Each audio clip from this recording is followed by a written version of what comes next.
Hi,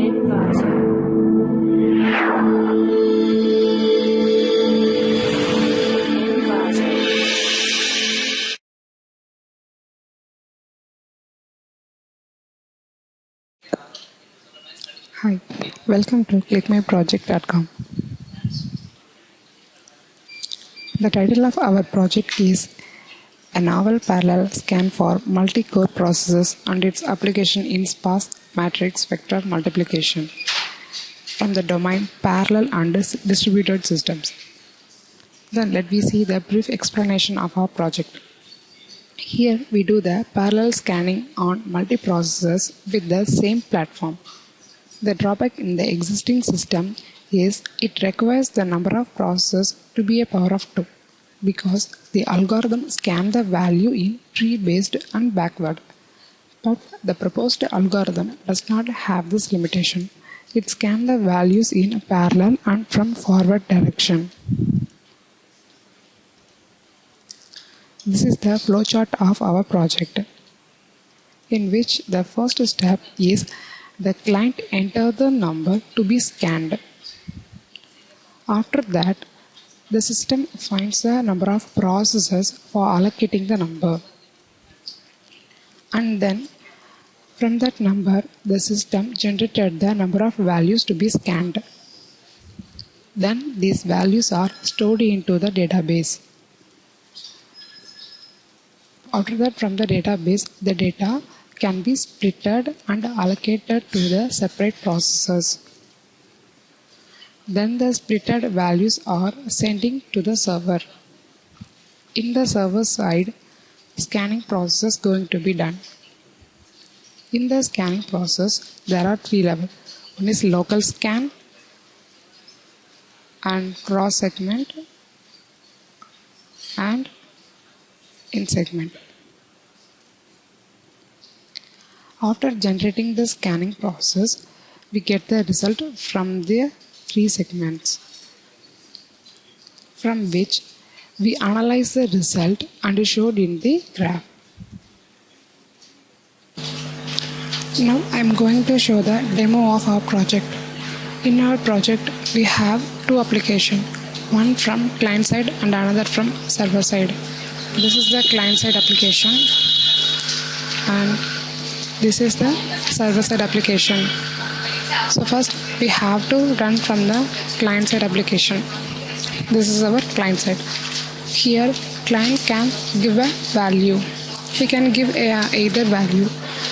In the existing system, only even numbers can be scanned. So we overcome this problem in our proposed system. We can scan the odd numbers also. In some exceptional odd numbers, they can't be split without remaining, because for the remaining values we can't assign the processors. For example, say 13. So this process we can't take to be scanned. So if we click the start process, means it cannot find the results. So here we take the example as 15. After that we start the process. First we can calculate number of processes to be scanned. So for that value 15 we gave 3 processes. After getting the processes, we have to generate these 15 values.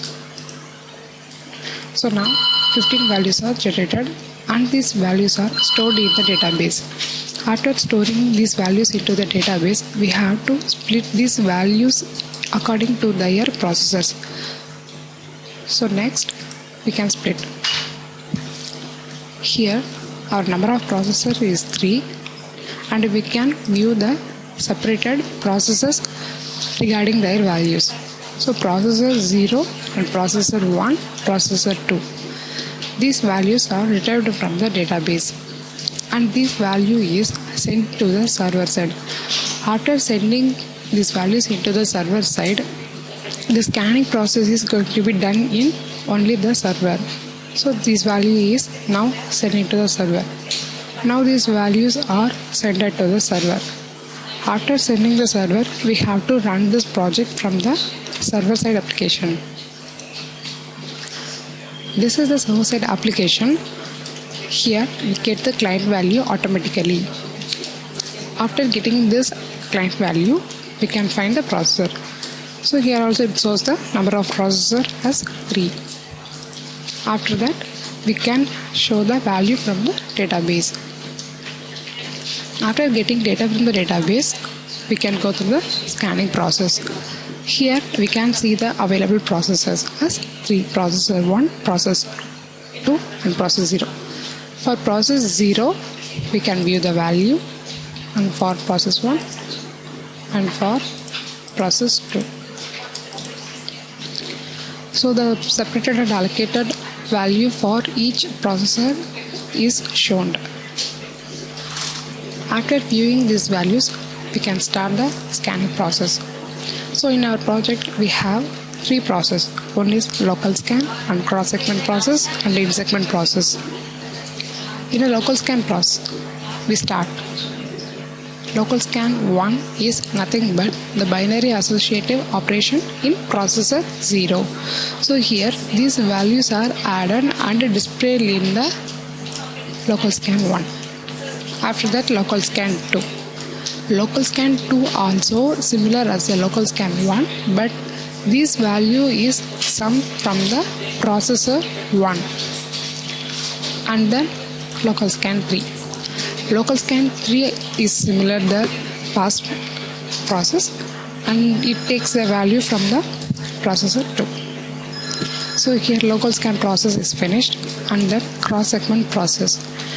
In the cross-segment process 1, if we click CS1, this value is calculated from local scan 1 and local scan 2.